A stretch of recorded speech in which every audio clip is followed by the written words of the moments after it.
Hello, this is Niswander, and welcome to the NOWMAN Show. And we have a panel discussion today. First of all, to my left, Clifford J. Tasner is the president of the Southern California chapter of Americans for Democratic Action. He is a composer of film, theater, and chamber works. For the last 17 years, he's been writing and producing the songs for the political satire theater group, the Billionaires. Jim Earl is a comedian who has written for The Daily Show and has been a comedy writer and performer on Air America Radio and for his Rapture Watch segment on Marc Maron's radio show. Ron Placone is a comedian and a radio internet personality. He's a panelist, writer, and producer for the Jimmy Dore Show. On Fridays, he can be heard on the Stephanie Miller Show and as a regular on the Young Turks program, TYT Nation. He also hosts the syndicated radio show and podcast Indie Bohemians. Matt Orfalea is a viral video maker and blogger with special interest in universal basic income, music videos, and aggravating his grandmother. And right. Kelsey Goldberg is an actress, writer, comedian, and organizer with Democratic Socialists Los Angeles. Thank you all for being on the NOWMAN Show. We're going to have some fun here. Now, we're going to look at videos that are going to get us into subject matter. And since Matt here is a videographer, we're going to start with a video that he did. I'll give you a little bit of the background story on this. This was a video that happened around the time, you know, when Hillary Clinton and Donald Trump were just not talking to mainstream media all that much, for whatever reasons. And I guess the mainstream media thought, well, we got to talk to presidential candidates. Right? We're in an election season. So they reached out to the other two that people sort of knew, Jill Stein and Gary Johnson. And this is from Judy Woodruff's show on PBS, public television. And apparently when it went to broadcast, it was censored. So this is called Jill Stein Censored. PBS finally had their first interview with this year's Green Party presidential nominee, Dr. Jill Stein. It was great, except they cut out the most important parts. A huge portion of Jill's response to the last question was cut from PBS's TV broadcast and YouTube channel. Here's Jill's full response to Judy Garland's last question with everything that PBS cut out marked with red subtitles. You've made it clear you think both Hillary Clinton and Donald Trump would be terrible presidents for the country. So are you saying you think literally that Hillary Clinton is every bit as bad for the country as Donald Trump? I wouldn't say there are no differences, but the differences are not enough to save your job, because Hillary Clinton, you know, and now her transition director, Ken Salazar, you know, they're big proponents of the Trans-Pacific Partnership, which is basically NAFTA on steroids. And most observers believe that it will send our jobs overseas, as well as undermine American sovereignty by bringing in these international tribunals that get to pass judgment on our laws, on our public health protections, on our worker protections. So you can't, you know, we can't count on saving our jobs, saving our lives. 1 in 3 Americans now cannot afford health care under Obamacare, or saving the planet, because Hillary has been a big proponent of fracking, as is Ken Salazar, her transition director. So we feel that in this election, we're not just deciding what kind of a world we're going to have, but whether we're going to have a world or not going forward. And knowing that the majority of Americans is unhappy with these two-party choices, this is the time for us to open up. Americans have not only a right to vote, but a right to know who we can vote for. So we're pushing for opening up the debates, and then let's see how the chips fall. Dr. Jill Stein with the Green Party, we thank you. Thank you, Judy. After cutting out all mention of the TPP, all criticism of Hillary Clinton, PBS cut out Jill's eloquent line. Americans have not only a right to vote, but a right to know who we can vote for. Apparently, PBS disagrees. It's common for TV to be cut for time, but where and what they cut shows what the narrative is that they're trying to push. I'm glad PBS live streamed the full interview on Facebook, but Facebook videos do not show up in internet searches. So if anybody searched for the interview, they'd end up watching the censored version. So not only did PBS's TV and YouTube viewers not actually hear what Jill had to say, even worse, they were left with the impression that they actually did. Please complain about it on PBS's Facebook and Twitter Twitter, and I'd tell you to complain in a comment on PBS's YouTube channel also, but they have disabled comments on nearly all of their videos. I find it especially messed up that even though PBS is publicly funded, they don't allow comments, aka public discussion, on their YouTube videos. But I do, so please leave a comment with your thoughts on this. So, PBS censors Jill Stein. Cliff, what do you think about that? Well, it's interesting to me how, rather than have a Democratic candidate that represents the working people, the people of America, and has a platform that embraces all of us, they rather have a corporatist candidate and then make sure nobody has a debate from the other side. The idea is to quiet down any kind of real discussion of a more equitable and fair and just society. And that was the platform that Jill Stein was running on. Whether or not you think that she wasn't a seasoned candidate, she's not somebody who served in office, but I gotta say the platform she was running on is one that I would much rather live in a society that was operating on that platform. So, you know, we have a guy now who's a complete imbecile who's never been in office before, and we would have been, you know, look, if you had a choice between Donald Trump and Jill Stein, America, what do you think? Would you be a lot happier with the Green Party candidate who's... But he's got towers! He does have towers, yeah. It also, I think, serves like a much bigger problem, which is it stifles the democratic discussion. And we're a two-party system for the most part. There's obviously movements trying to change that. But for the most part, we are only as good as our best party's worst policy.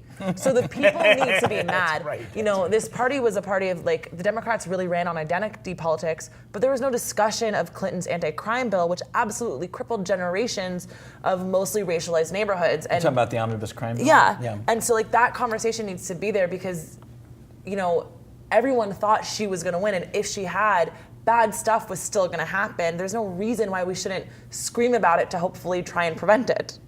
Yeah, exactly. Jim, what do you think? I think people did talk about her crime bill. They just ignored it, though. They completely ignored the discussion, and they glossed over it, and then she did a fake apology or some kind of disclaimer like Clintons are famous for. Yes, they are. Looking back, I guess it wasn't as great for the black community. Mistakes were made by, you know, and people just, the Democratic Party, I don't think wants to win. I think they make enough money as it is being losers election after election. Yeah, because then you have the progressives. I mean, if progressives get into office, like say Bernie Sanders, then Get rid I of might the lose money. my job. Yeah, get rid of the money, can't and then you lose lose my your job. Yeah. I got to pay my bills.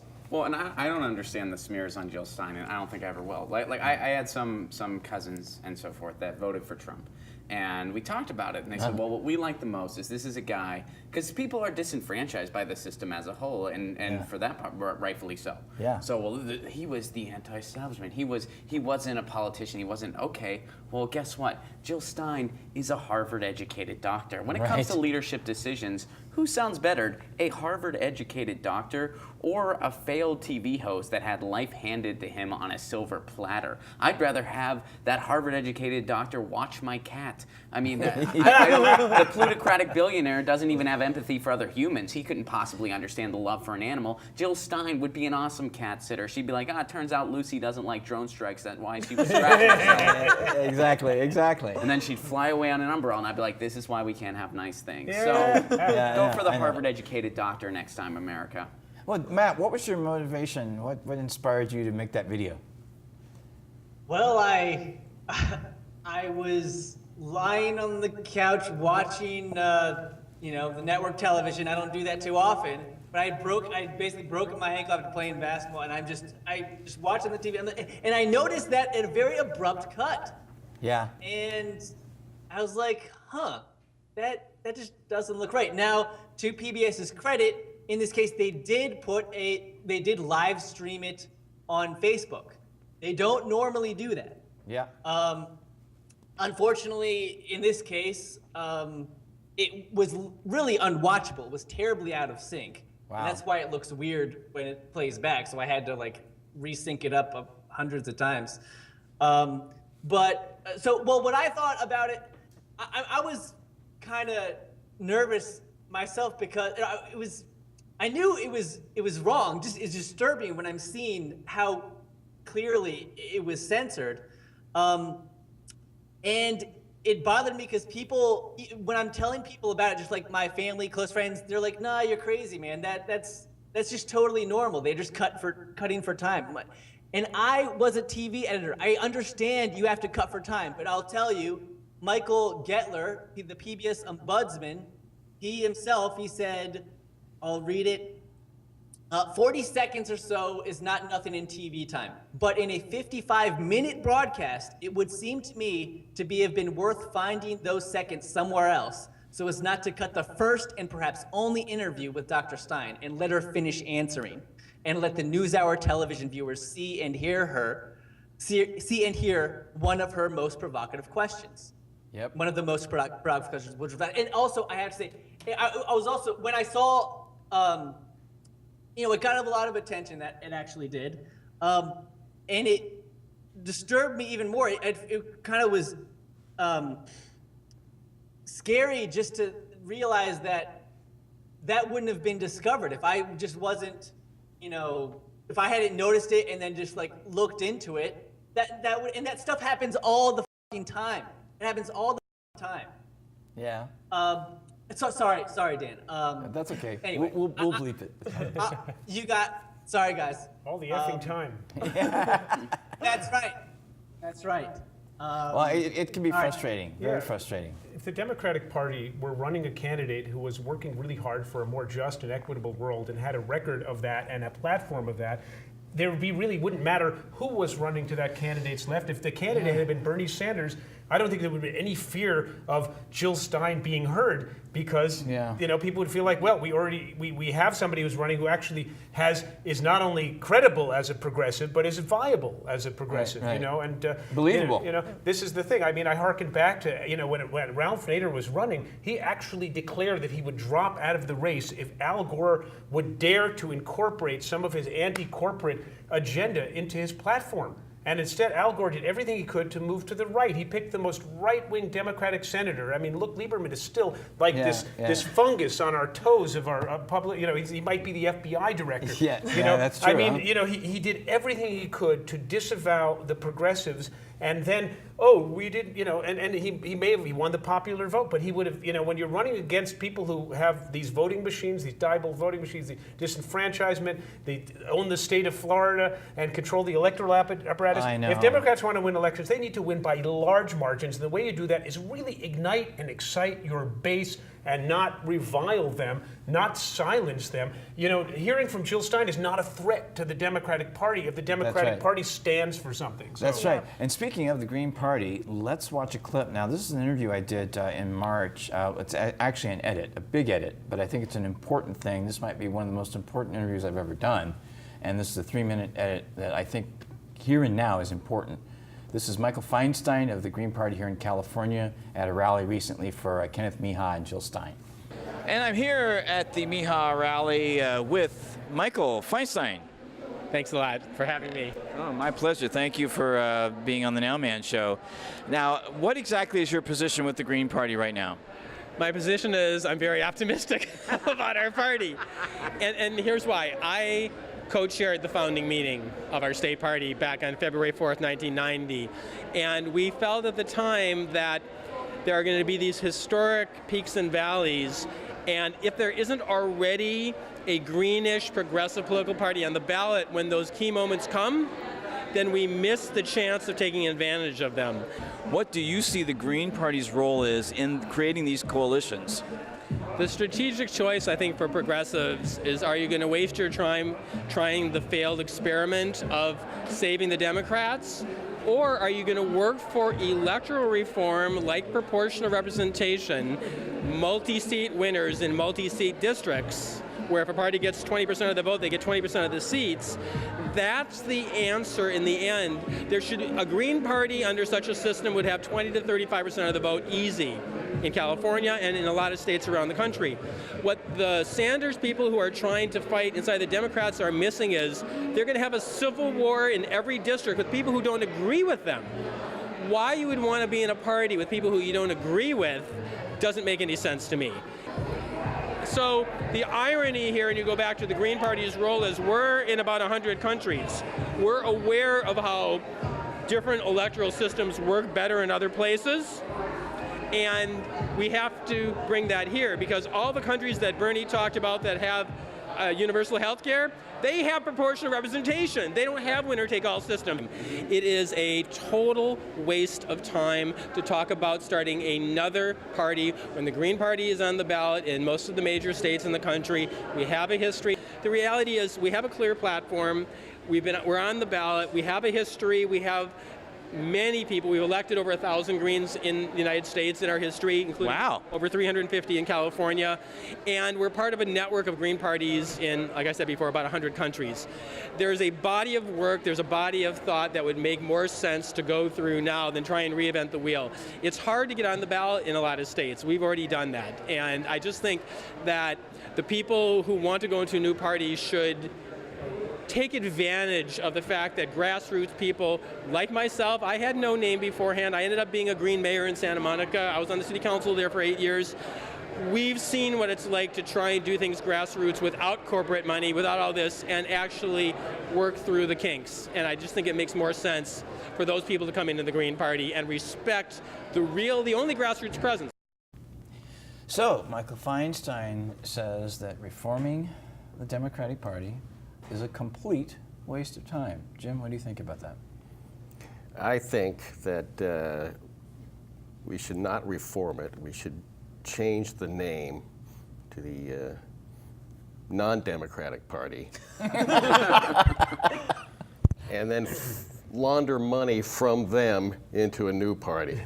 No, I have no idea what the hell's going on. I think you guys were discussing earlier, I think the best thing to do is just throw everything we have, you know, whether it's the Greens or the Democratic Socialist Party, or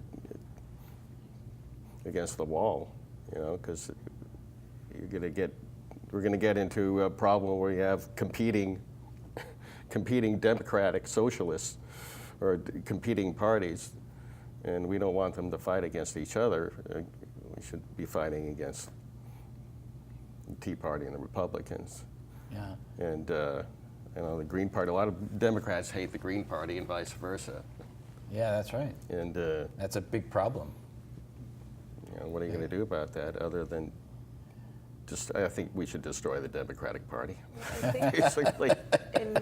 Was it the Democrats' lawyer in the civil case against them basically said you can't sue them for fraud because it means nothing to identify as a Democrat, and you cannot. I mean, they're making themselves obsolete. That's their main their own lawyer's argument is well, it's meaningless to call yourself a Democrat, so Democrats can't sue the party. When you negate your own charter, it's fraud. Yep. That's right. You know? That's a good point. Well, the Democrats have thumbed their nose at progressives every opportunity they've gotten, whether we can go back to the election where, Hillary Clinton was handed a huge gift with Bernie Sanders. Here's a guy that ignited a revolution similar to what Obama did in 2008 as far as momentum that they build amidst people. And instead of using the primary what it was to be used for, hey, the thumb was on the scale for you. Now, hey, you got a winning platform handed to you, and now this guy's stumping for you. Well, instead, she deviated from all that. She found a VP pick to the right of her, which even the Democratic Party's hard to do, but she managed to do it. Yeah, then she ran to Arizona and Georgia instead of to Wisconsin. Instead of Wisconsin, instead of Michigan, instead of Ohio, instead of Pennsylvania, and she couldn't come out for the Fight for 15, where states like that were really paying attention. Wait, she said it was 4-minute abs? 4-minute what? 4-minute abs. She said that the Fight for 15 was 4-minute abs. It's an impossibility. It's not a thing. Well, she had the same attitude about it. She actually said that? I forgot that metaphor. That's so bad, it's not even funny. She had the same attitude about single-payer health care. She said it's a pipe dream. It's never going to happen. I want to make the case. Now, I'm the president of the Southern California chapter of Americans for Democratic Action. We are not actually part of the Democratic Party. We are truly an organization that believes in democratic action. Small d. Now, I am a left Democrat we've endorsed Greens over the years. We have never endorsed Dianne Feinstein. Whenever Medea Benjamin would run against Dianne Feinstein, we would endorse her. Now, I want to make the case for Dem enter rather than Dem exit because, especially because thanks to Arnold Schwarzenegger, we have the top two primary, which is basically destroyed. I loved having third parties on the ballot. I loved having that opportunity. There's this stick waving in the air that if somebody's just unpalatable in the Democratic Party, I felt like I had someone else to vote for that I could believe in, who I could support, and we really don't have that. We've sort of lost that. But it is a two-party system. we're in right now. Now, we are trying to take over the Democratic. We're trying to take it, I don't want to say take it back, because I don't know if it's ever been ours, but progressive Bernie people are coming in, a huge influx. Almost half of the delegates to the California Democratic Convention are Bernie people. Well, it looked at the California convention, it almost looked like now that maybe the majority are the Bernie crowds. It may be. That's what it was looking like. And we're getting on 80%. committees, and we are changing things, and our people are running for local offices. There's school board offices, there's water board offices, there's electricity board offices all over the country, and progressives are trying to come in who are of the Democratic Party. You know, I'd love to see more third parties. I'd like to see there be a fundamentalist Christian party. I'd like to see a right-wing fascist party. I'd like to see a lot of third parties, but I'd like them to split off on the right, and I'd like us to take back the left and make it a real... Matt, you're in Washington, D.C. So. Can a third party run in Washington, D.C., or is that a closed electoral process? Honestly, I don't know. I don't know. I would imagine that the same. DC doesn't really have real representation here, so. So you vote though. I mean, you voted for president, right? No, yes, but I'm saying they can't vote for Congresswoman. Like they doesn't actually have a real vote. They can participate in the discussion, but no real vote. Oh, I see. Is that kind of fucked up? They don't vote for a senator. There's no senator. Yeah, but as far as, I mean, I could say, I think there is a very real the only way Green Party, what I wanted to say was, you were saying how Democrats hate the Green Party, and I think that is only, at least the reason the base hates the Green Party is because they don't really know what the Green Party is. All they know about the Green Party is that it's a spoiler party. That's all they know. And the way to fix that, obviously, is we've got to get the Green Party and other third parties in the debates. That's right. Well, people hate the Green Party and Ralph Nader because of the cliche that they're spoilers. Yes. And they're the reason why we, whoever we are, lost. If we just had a freaking instant runoff, preferred voting type of elections throughout the country, then that problem would be solved. We wouldn't have a scapegoat of the spoiler anymore. Or real progressives running for the Democratic domination. Yeah, and it's no surprise that our voter turnout is so low when you've got these false choices. Like, you can't opt out of the system. You can't even exercise your civic duty and vote for a third-party candidate without being yelled at by every late-night news show host on television. Then it's not a choice. If you can't opt out, you don't have a choice. So, I think it's important to try and take over the Democrats. I think, we've been talking about having to throw things against the wall, but I also think it's important to look at things you can do in between elections. Because I think there's this huge problem of voting in either you spend the next 2 years or 4 years, depending on the election, going, well, my guy won, so I'm just gonna turn my head. And every bad thing they do with a mandate you gave them. Or you go, well, I didn't vote for that person, and as it absolves you from everything bad thing they did, but they still have a mandate because it was in your system representing you that they got elected, even if you didn't vote. We've got to hold these people accountable, and Republicans and Democrats, even the diehards, have to start criticizing their own party. You have to start caring what your representatives are doing in your name. Well, and that's why I favor an above all approach too, because you have to also think short game, long game. I think just as Democrats, brand new Congress, the people that are trying to primary out the corporate Democrats, I think that's a good idea, and I think it's possible. 80% of people that identify as Democrats favor Bernie Sanders' platform. They're there, and this establishment, they got the money, but in many ways they are shrinking and they are sabotaging themselves. However, in the long game, in the long scheme of things, our two-party system is pretty much we have a major political party in this country that literally does not have a platform.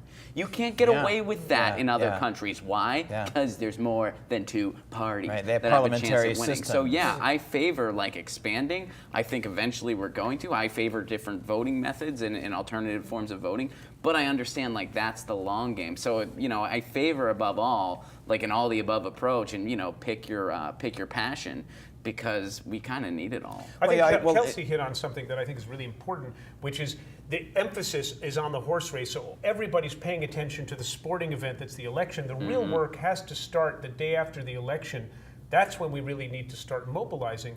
Because if we have a real movement, a real left movement in this country, we will wake people I'm going to use the word F, because I understand we're on. What are you referring to? We need to wake the heck up, and we need to be engaged. You know, one of the things our organization tries to do is we try to find candidates who are credible progressives, who are viable, help them get elected, and then we show up at their door and we lobby them on the issues we care about, like SB 562, which I suppose we'll be talking about. Well, you know, Jill Stein talked about this, also Michael Feinstein in that clip, that, you know, if we go to ranked choice voting and also proportional seat representation voting, and by that he even said it's all set up. We can do that right now. If we use ranked choice voting in the presidential and in the governorship races, and if we use proportional seat representation in state and federal legislations, we wouldn't be having these problems now. And also having a parliamentary system would help too. Yeah, I would get rid of the Senate right now. The Senate is serving no purpose. I would replace it with a parliament. Of course, nobody's putting me in charge, but I would have a parliament where people could vote for the party they support, and then there'd have to be all this coalition work. That's exactly right. Well, we're going to get into that in your future segment. Coalition building is definitely what has to be happening. You'll want to tune in when that broadcasts. I'm not sure when that. Now, this is a topic that next is a video again from Matt, which is called Big Idea. And what is that big idea? Well, find out right now. If we are to bring America to the point that we have one nation, indivisible, with liberty and justice for all, there are certain things that we must do. Today, I'd like to share a big idea with you. The idea of some of history's greatest thinkers. A guaranteed minimum income for all people and for all families of our country. Free money for everyone. True individual freedom cannot exist without economic security. An income fully adequate to a decent life. Basic income guarantee. Give everybody X amount of dollars a year to live. And I was like, get out of here. But then I started looking into it. We can end poverty in the United States. Our nation has the resources to do it. Think outside of the box. It's an idea that unites politicians from the left to the right. A basic federal minimum would be provided. It's an almost forgotten episode in the history of the United States. Although it's not politically feasible now, the force of history is on its side. It's going to become political. We are living through a time and age in which our societies and economies are changing faster than ever. This hollowing out of the middle class, the pressures that we see on the average American family. Frankly, part of it's had to do with automation. Jobs are being displaced. Even though we're making the same amount of stuff, we're employing fewer people. And we ain't seen nothing yet. We need a minimum basic income. I don't think we're going to have a choice. Everyone can enjoy a life of luxurious leisure if the machine-produced wealth is shared. Or we're going to move towards a matrix-like dystopia where humans will all become servants to the owners of the machines. Insecurities and inequalities are multiplying. It seems to me the civil rights movement must now begin to organize for the guaranteed income. The end of slavery, equal rights for men and women, utopias have a tendency of coming true. Hi, I'm Matt Orfalea, and I've been writing articles and making videos about the big idea of a basic income guarantee for the past few years now.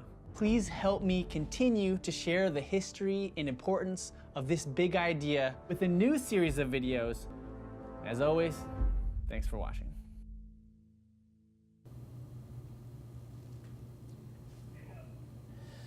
Guaranteed. Yeah, guaranteed. Basic income, man. Great work on that video, by the way. Yeah, it's really impressive. We talked about this before. Tell us briefly what got you into that topic. You interviewed people also from around the world too, right? You interviewed people from around the world. I've interviewed some people that write on the topic in other countries, and what sparked my interest in it is when I found out about it is when the Swiss initiative for universal basic income happened. I was like about 2014. I had not heard of it before then, and it sounded like a I mean, I needed money. Everyone I know needed money. It sounded like a good idea, but it also sounded crazy. Read a bunch about it, did a bunch of research, and I'm convinced it's a great idea. Yeah, and if, who around the table here has heard of this idea? Oh yeah, the Finns have got a pilot program. I mean, look right now, in America, we have a class of people who produce nothing of value on credit default swaps, you know. Oh, God. And they're making, you know, Thanks hundreds to of Bill millions Clinton. of dollars, and they're producing nothing of any value. And why not do something? They don't put the money back in the economy. They pump it into the Cayman Islands bank accounts. That's right. Why not give everybody a guaranteed income, and that will stimulate the economy? It's the most stimulative thing we could possibly do. You know, instead of bailing out Wall Street when Obama came in, they should have just given every American $35,000 to do whatever they want with, and that would have gotten us out of the rut very quickly. You know. Yep. I do think it's important that we clarify we're talking about guaranteed income plus. Because there are some conservatives that say, oh great, if we give everyone money, then we don't need things like Social Security and Medicare and Medicaid. We're not talking about that. We're talking about those social services plus a guaranteed income. Absolutely. Yeah. Matt? Well, actually, let me say, I mean, I'm definitely for universal healthcare in addition, plus a guaranteed income. But I think a lot of people who are for a guaranteed income would say, if you have a guaranteed income, you don't really need a Social Security program because you're guaranteed enough every. Depends on what you're guaranteed, really. Yeah. Oh, absolutely. Now that's a very important part. I mean, I think it would be okay to eliminate a lot of the welfare bureaucracy so long as this figure truly is high enough to keep people out of poverty and it's tied to inflation, so it would go up when necessary. But these people also pay for those things they're about to lose through sales taxes and payroll taxes. I mean, are you asking people to give up welfare because they get a guaranteed income? Is that what you're asking? Or? That is a lot of people who are for guaranteed income. Certainly, the libertarian side, that's a big argument that they agree with. And I don't disagree with that. I feel like, there's no need for redundant departments. But what do you guys think? Well, I think reducing redundancy, like when we're talking about like welfare checks, there's a little bit of redundancy, but I think there's still social programs that are going to be very necessary. It's part of the thing that's lacking, I think, in the talk about reproductive justice is childcare and whether or not you feel like you can choose to keep the baby. So I think, as far as I read, I haven't seen a number that would be high enough that if you were paying a year's worth of childcare, you'd have anything left over for. So I do think we need to prioritize what social services are necessary that on top of the guaranteed income, but something like how the money is distributed, there would be redundancy that could get removed in that sense. Also, universal health care, the great thing about it is it's just much cheaper to have an entire society have the economy of scale. Right. So if you just gave people money and forced them to go to the insurance companies to buy overpriced insurance, in which 30% of which is going to line the pockets of some corporate executive, I think you're wasting the stimulative value of guaranteed income. Because our healthcare would just continue to get more expensive. It would just continue to suck the way it sucks now, and just more. I think as far as, I favor, I favor a guaranteed income. I do favor that as well. And I think as far as worrying about, what social services might become redundant or unnecessary, I don't even think that should be in the near peripheral of thought, because the bigger problem here is that, A, we have a shrinking economy as far as what we're producing. Huge, B, wages have not kept up with inflation at all. And C, the wealth disparity in this country is absolutely ridiculous. The average CEO makes 475 times the average worker. And Adam Smith never foresaw this, by the way. I know you have your little capitalist web dream. He wasn't talking about that when he talked about all this stuff. There's a lot of stuff that people like to cherry pick out of that stuff. But anyway, so really, we already have this ridiculous distribution problem. That's why, as far as healthcare goes, we pay more and get less than every other industrialized world. Right. We already have the resources for this stuff. But so America it would be has the best nonsense healthcare in the world. No? What? Says people that are very isolated. Well, that depends on where you are in the list of getting your MRI machine. Yeah. We've already tried guaranteed poverty. I think we should. Move on to guaranteed income. Give that a try, maybe. Guaranteed income. Guaranteed good economy for everyone. You know, that sounds like a good idea to me. Let's we're going to extend a little bit further here to do this one segment. A few comments and then closing comments. This is another video from Matt considering work. I mean, what is work? Work myths. Matt Orfalea.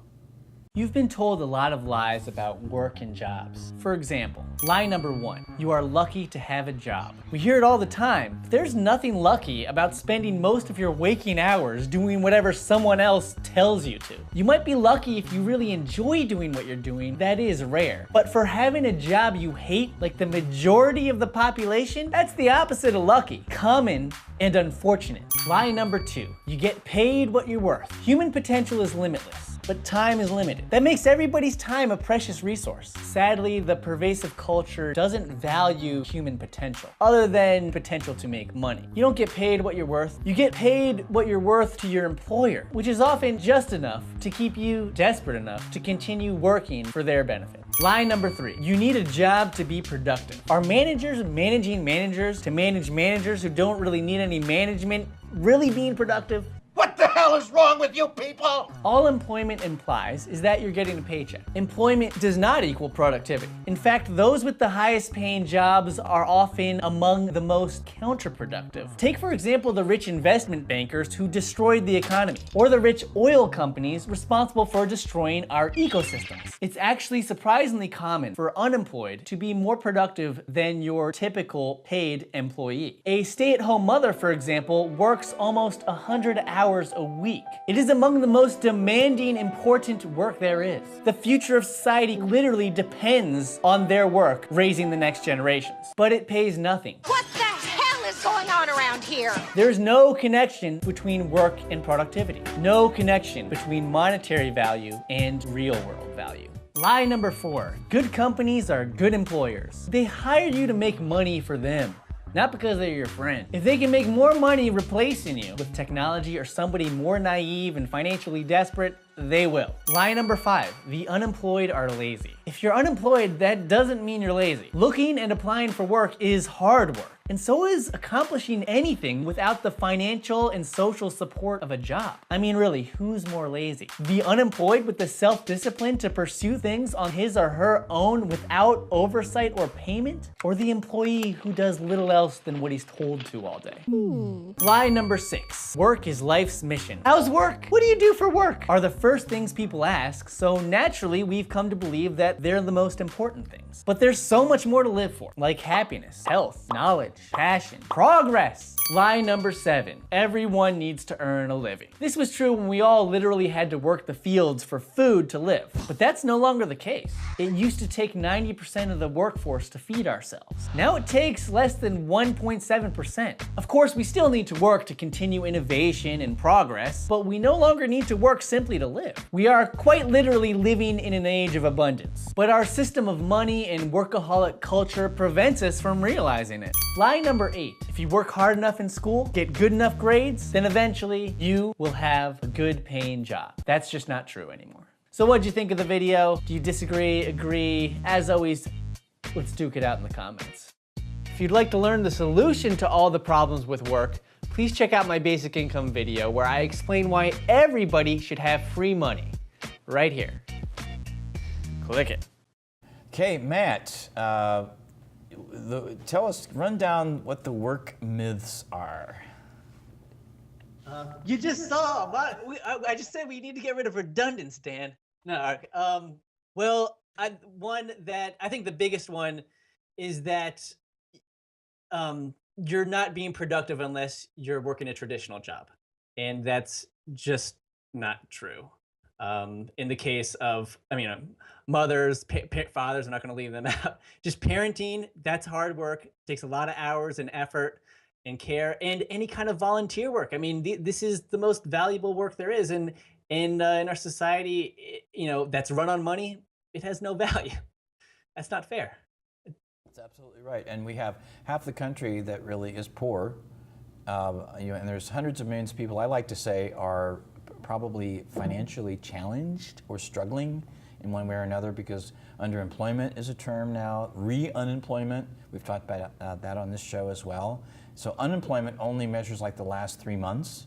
So whenever they would give us from the White House or whatever the unemployment statistics, that was only for the previous 3 months that were the data that was available. So I mean, people are struggling, and that's the whole idea of what work is. And shouldn't work be fun?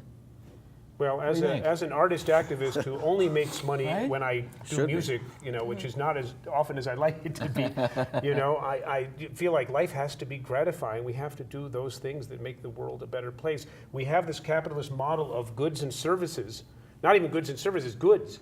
We basically produce a mountain of crap. We take petroleum and turn it into plastic and then send it into landfill. And I think we need to start creating a society where there's value of services. Absolutely. Where people who teach, we pay the least to the people who take care of our most vulnerable people, the people who do childcare, the people who take care of our dying and sick are the people we pay the least to. And we really need to change that equation. Once again, the guy who created the credit default swap, I think, should be like, cleaning toxic waste off of the Hanford, nuclear plant or something. Yeah, exactly. Just Rex Tillerson. There you go. Yeah. Well, give him a different job. Give him a sponge man and some seals and pelicans and see what we can come up with. Exactly. That sounds like a great idea. Well, and it creates this thing too, where it's like you need money or capital in order to feed yourself and provide shelter. And I feel like whenever I get in these talks with people, they're like, well, don't you think hard work should be rewarded? And I'm like, we're not talking about a yacht or a second home. We're talking about like the basic needs so that you don't die out in the elements. And in order to provide those for yourselves, you have to sell your autonomy for 40-hour weeks to someone else. And that, when you frame it that way, there's something inherently gross about it, because we're not talking about rewarding the brightest minds. We're talking about asking people to exhaust themselves just to survive. Who knows how many amazing artists or musicians or, whiz kid tech minds are just too exhausted at the end of the day to think, because they've been working overtime just to pay rent. Absolutely. Oh my gosh. I don't know if anybody here has been to Europe. Not yet. Yeah, I was going to say other places. You go there. You go to places in Western Europe or Holland. People. They look at you like you're insane when you're from America, it's the generally true though. The old cliche is true that there they work to live, instead of live to work. Yeah. And that's the way it should be. You should, if you don't enjoy your job, well then you should at least have a nice break off for it, off of it, and be compensated well and be able to live a life outside of your job. Or just not work at all. I would like that as well. That's literally. I'm thoroughly sick of the work environment and would just like to live off welfare for the rest of my life and in guaranteed income. Yeah, sounds good. See, there's another vote, Matt. You can work hard. You got all votes here at the table. Right. You can be working to make that I happen. have worked hard. I've worked hard all my life to be unemployed. Yeah. That's kind of like my reputation. I love that. That should be a good tagline for a business. I worked hard for all my life. Get welfare. No, our work culture is backward in so many ways. I mean, in the way of we don't reward those. I mean, I saw this meme on Facebook once, and it was an anti-$15 minimum wage meme. And I know I'm kind of blurring topics here, but I feel like they're connected. Wow. And it was like, do you really think that a person flipping a burger should get paid the same as an EMT? And I'm like, I think the thesis of your meme should be that EMTs are grossly underpaid. Yeah. Because that is true. The thing is, anyone that works an honest job for 40 hours a week should make enough money to live, no matter what it is. But EMTs should be paid about twice as much as they're paid on average, and teachers should be getting paid more, and the bus drivers that get the kids safe to school should be getting paid more, and elder care workers. No kidding. I mean, the list goes on and on. Even rabid anti-Semite Henry Ford understood that his workers should make enough money to be able to buy the cars they were producing. That's right. Mm-hmm. We should be able to afford. People should be working. Look. What was it? 70% of the money that's in the economy that's been sort of filtering upward. The economy's been great, and almost all of it is going up to the 1%. none of it is making its way to working people. Well, that's when because we're working harder, we're more productive. We should, if the argument is if you're more productive, you should be paid more. Well, we've been more productive. Our society is producing lots more people working longer hours for less money. We never got that benefit. And then they're automating all these jobs. And, Trump's making all these promises to the miners. First of all, coal's on its way out anyway. But on top of it, it's being mined by a bunch of machines and not a bunch of guys from West Virginia. Well, the now class robots are going to get black. That's right. Well, we haven't even reached the ultimate of the automation in this country yet. We're actually behind on that. So we're going to lose 4 million more jobs, by the way. Yeah, well, the trucking industry is, I believe, largest industry in our country. I mean, that is their largest single workforce is going to be unemployed at basically the same time. That's right. What do we do with them? They don't deserve to live now because robots do their jobs? That's ridiculous logic, and we're not prepared for that at all. Well, let's we need to wrap this up now because the live show is going on for another 25 minutes or so. It's been great. Let's do closing comments now. Go around the table, and we'll end up with Matt, starting with Kelsey. Oh, great. No pressure, but you're setting the template. Setting the template. Rise up, seize the means of production, own the robots. No, just get active and don't tune out in between elections because you're responsible for what your elected officials do, even if you didn't elect them, and join an organization that connects with you. DSA, and I'm sure ADA as well, would love to have you. Check out our website. Stay mad, stay active, be effective. Right. Yeah, absolutely. I above all approach, I'm all about it. I want to see true progressive change in this country. I'm on Twitter at Ron Placone. And to be a little lighter here, any NHL fans, let's go Pens. Me? Yes. Hey, I'm on Twitter, but I don't remember my handle. Well, actually, it's in the link on YouTube. Oh, You'll be able to see it. Okay. Well, that's great. What I don't have any grand summation other than, when you're feeding squirrels, do not shell the nuts. Yeah, they don't like that. No. It takes their gratification of working away from them. Also, they can't. You don't want them to store a shelled nut because it'll go bad during winter. So keep it in the walnut shell. That's presuming it's a walnut, of course. So, that's going a long distance. And, also death to the fascist insect that feeds upon the life of the people. Yep. Hear, hear. I may quote the SLA. Okay, well, Americans for Democratic Action meets the first Tuesday evening of every month at the Peace Center in Culver City. Our website is adasocal.org. You can sign up and you'll find out what we're doing. Become part of the work we're doing. This is a friendly place where Bernie people, left people, people who want to work to elect progressives and then push them to do progressive things can come and be part of the work that we're doing. The work is exciting. I mean, honestly, I'd actually rather stay home and write music all the time, but I live in a world that's broken, and that's why I'm an activist, because we have to do what we can do, otherwise we're causing the problem. I fear fascism, as a leftist, long-haired Jewish man, I really know that there's a big target on my back, so part of my activism is just a survival thing, that if we can keep fascism from happening, I get to keep living, and everyone else does too. So let's all do some work together. Let's do some joyful political activism together and make some real substantive change. That's that fantastic. hair's real? I thought it was a prop. Matt. All right, let's see. Well, I'll end with this a glimmer of hope from a current event. Just the other day, Mark Zuckerberg, at a Harvard commencement speech, said that we should explore the idea of universal basic income. Huge.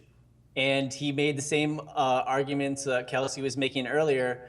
His logic is, people should have the freedom to have purpose and pursue new ideas. He acknowledged that, the most successful of us, like him, even he himself, like the 6th richest person in America, if not the world, he could not have done what he did if he didn't know he had a cushion to fall back on if Facebook was not successful. Universal basic income can provide that cushion, and Let's all keep up the good work, spreading all these possible solutions. Thanks for all the work you guys do. All right, thanks for having me, Dan. That's great, and thank you all for being on the show. And coming soon will be Arete Media Productions, which we will talk to you more about on this show, and worker cooperatives as another solution for a new economy going forward, where the owners create their business together, make all the decisions democratically. So we'll be going into that more. And until next time, I also want to do a shout out to our great crew here. This is Niswander. You're watching the NOWMAN Show. Be present now. The past is gone, the future is yet to come. It's now, right now. The present is here, the future is near, but it's right now. You know, being with you makes the party complete. So keep the body moving and show us your happy feet. At the end of the night, when all is said and done, I wanna know I did the right thing.